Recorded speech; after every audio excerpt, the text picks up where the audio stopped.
Je vais te raconter mon expérience de mort imminente que j'ai vécue il y a de cela à peu près 2 semaines euh, avec de la 5-MeO-DMT. Je voulais pas trop en parler parce que c'est une expérience qui est encore récente, j'ai pas encore tout compris, de toute façon c'est pas possible de comprendre, mais j'ai pas du moins intégré vraiment l'expérience à mon corps, à mon ressenti, etc. Mais je vais te faire un premier retour et cette vidéo servira aussi quelque part de journal pour moi-même, pour mesurer un petit peu mon parcours. Ce qui s'est passé, c'est que en ce moment, je suis en Colombie et je ressentais depuis plusieurs mois une déconnexion totale de mes émotions, de mon intuition et de mon cœur. Et je me suis senti basculer dans un ego et un prisme de performance, de logique, de rationalité qui était en train de me dévorer. Pour dire les choses de façon simple, parce que je m'exprime souvent, j'utilise des mots trop compliqués pour exprimer des idées simples, mais ce qui s'est passé, c'est que j'arrivais plus rien à ressentir. J'étais coupé de mes émotions, j'arrivais plus à ressentir de joie, de gratitude, et j'étais trop concentré sur mes problèmes finalement, plutôt que d'apprécier ce que j'étais en train de vivre. Euh, et d'ailleurs, c'est quelque chose que toi aussi tu peux appliquer à ta propre vie, c'est que en fait, ok, on n'a peut-être pas la vie parfaite, mais on peut toujours trouver des raisons d'être content, d'être heureux. Et ces raisons, elles peuvent être aussi simples que le fait d'avoir toujours avoir sa mère, toujours avoir sa famille, avoir un toit sur la tête, pouvoir profiter du soleil, pouvoir aller marcher, utiliser tes jambes. Enfin bref, je vais pas m'égarer là-dessus, mais j'étais déconnecté complètement de tout ça. Et donc c'est dans ces circonstances que j'ai contacté une chamane pour me reconnecter justement à mon cœur.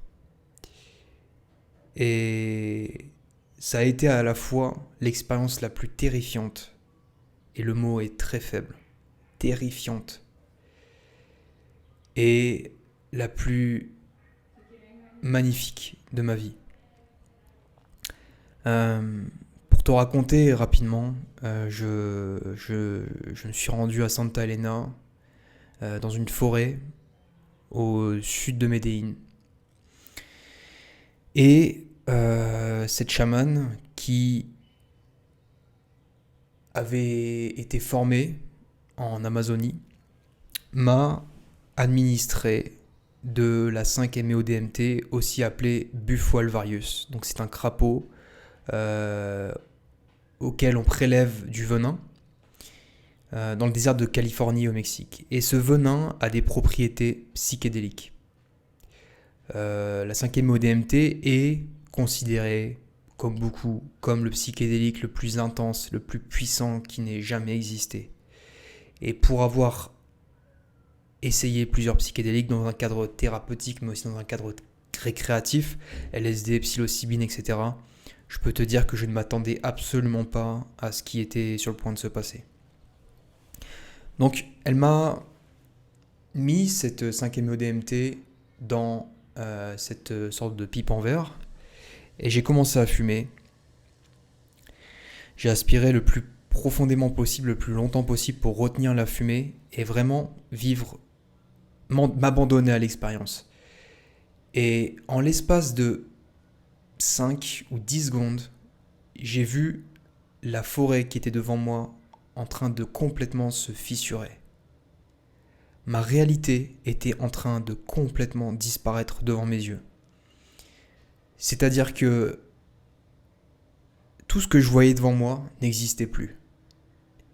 Et donc je me rappelle m'être allongé et m'être senti partir à un point où je ne sentais plus mon corps, je, je n'avais plus aucune sensation physique. Et je suis rentré dans un espace, je suis parti dans un espace rempli de lumière blanche, une lumière très douce et apaisante. Mais dans un premier temps, j'avais extrêmement peur. J'avais extrêmement peur parce que mon ego ne voulait pas lâcher prise. Mon ego voulait revenir sur Terre. Mon ego voulait contourner l'expérience. Mon ego me disait que tu ne seras jamais capable de revenir dans ton corps. Si tu t'abandonnes complètement, tu vas partir et tu ne reviendras pas. Et de la peur, de la tension, tout ça, ça s'est présenté à moi. Et donc au début j'ai résisté. La chamane m'a dit après coup que j'étais en train de crier. Et au bout d'un moment, je ne sais pas pourquoi, mais j'ai fait le choix délibéré au niveau de ma conscience, parce qu'il faut bien comprendre que lors de l'expérience, il n'y a plus d'identité. Il n'y a plus de Hugo, 28 ans, qui habite à Médéine, qui a tel ou tel papa, telle ou telle maman, qui fait telle ou telle activité, qui se définit par ci, par ça. Tout ça, ça n'existait plus. Je ne m'en souvenais pas, je ne le savais pas. Il y avait juste un observateur. Il y avait juste moi et ma conscience. Enfin, moi, c'est ma conscience. Il n'y a pas de séparation. C'était juste ma conscience, fusionnée dans le tout. Et au bout d'un moment, cette conscience, donc moi, a décidé de lâcher prise. A décidé de se laisser complètement aller à l'expérience. C'est complètement détendu. Et là, je me suis senti partir encore plus loin. Pas en termes de distance, mais en termes d'intensité, en termes de profondeur. Et je me suis vraiment, vraiment détendu.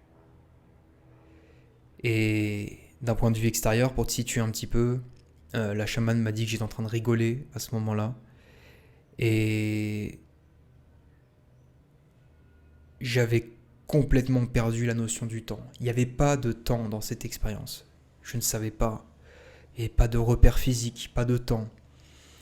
Et la seule sensation puissante, et je m'en rappellerai tout le temps, ce sera tout le temps là dans mon cœur, toute ma vie, c'est cette sensation d'unité, cette sensation qu'il n'y avait aucune séparation entre moi, la forêt dans laquelle j'étais, les nuages, l'air, aucune séparation. Je me suis senti comme une goutte tombée dans l'océan. Et j'étais à la fois la goutte, l'océan, et la personne qui observait l'océan. Et ouais, il n'y avait aucune séparation. Et les mots ne pourront jamais vraiment décrire l'intensité de l'expérience et ce que j'en ai tiré. Mais vous pouvez en avoir un bref aperçu en l'imaginant. Et je vous souhaite, vous aussi, un jour de potentiellement vivre cette expérience si elle vous appelle. Bien sûr, ce n'est pas une incitation à consommer quelconque type de drogue, de psychédélique. Mais je vous souhaite, en tout cas, de vivre cette expérience, que ce soit à travers des psychédéliques, mais aussi potentiellement à travers la méditation, ce qui est possible, ou toute autre expérience. Parce qu'aujourd'hui, si j'en tire des petites conclusions, tirées de ma perspective, de mon vécu, de mon ego, de mon humble expérience terrestre, ce que j'en tire, c'est qu'il faut profiter du moment présent. Qu'il faut arrêter de tout le temps se noyer dans des problèmes qui sont futurs, qui sont plus ou moins réels, qui sont plus ou moins proches.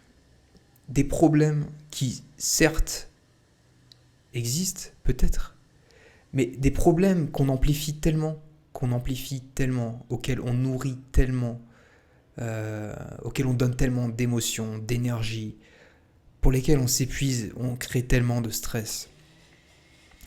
Et donc, moi, ma peur, à la base, c'était de vivre cette expérience un petit peu à la manière d'un hippie et de retourner à ma vie sans rien intégrer et sans rien changer. Mais aujourd'hui, seulement 2 semaines après, je peux dire que des choses sont déjà en train de changer et j'en suis très fier, j'en suis très heureux. C'est aussi un travail qui est quotidien, un travail d'intégration Mais j'en tire un vrai changement, j'en tire une vraie perspective différente sur la vie, une perspective qui permet de m'élever, une perspective qui me permet d'être beaucoup plus présent pour moi, pour mes proches, et qui, quelque part, fait que je ne suis plus autant dans mon mental, que je ne suis plus autant stressé, à me noyer dans la négativité, dans les problèmes. Et qui fait que finalement, l'expérience, elle m'a donné exactement ce que je voulais. Elle m'a donné exactement l'intention que j'avais posée au départ, qui est de me reconnecter à moi-même, de me connaître un peu plus, d'être plus heureux, d'être plus sensible à mon corps et à mes émotions, de renouer un petit peu avec cette partie de moi-même que j'avais oubliée. Et aujourd'hui, je peux dire que c'est un succès et que je sens enfin pour une fois dans ma vie que j'avance dans la direction qui est la mienne en tout cas. Maintenant, est-ce que ça veut dire que toi, tu es obligé de vivre une expérience de mort imminente, de te rapprocher de la mort pour comprendre un petit peu mieux la vie? Je pense que l'humain fonctionne beaucoup par extrême. Je pense que l'humain a besoin d'expériences un petit peu fortes comme celle-là pour pivoter et créer un vrai changement dans sa vie. Il y a très peu d'humains finalement qui arrivent à changer par simple volonté, euh, par simple oh aujourd'hui j'ai envie de changer. Souvent il faut un événement déclencheur et pour moi cet événement déclencheur ça a été une accumulation de négativité, de presque déprime, de tristesse et de déconnexion totale de moi-même. Et ça a été l'événement déclencheur pour changer. Donc la question, je suppose, que j'ai pour toi, c'est quel est ton événement déclencheur? Et en partant de ça, qu'est-ce que tu as vraiment envie de changer en toi? Parce que si je dois conclure cette vidéo, n'importe qui, n'importe quel humain a le potentiel de pouvoir transformer sa vie. Tu as une conscience, donc tu es comme moi. Je suis toi, tu es moi. Et par nature, puisqu'on est un, l'univers est illimité, le potentiel est illimité. Donc les humains ont un pouvoir illimité. Tu es humain, donc tu as un pouvoir illimité. Tu as la capacité de te réinventer autant de fois que tu le souhaites. Malgré, peu importe à quel point ce que tu traverses est difficile. Tu as le pouvoir, mec, de homme ou femme d'ailleurs. Tu as le pouvoir de complètement te transformer. Et ça prendra moins de temps que ce que tu penses. Ciao.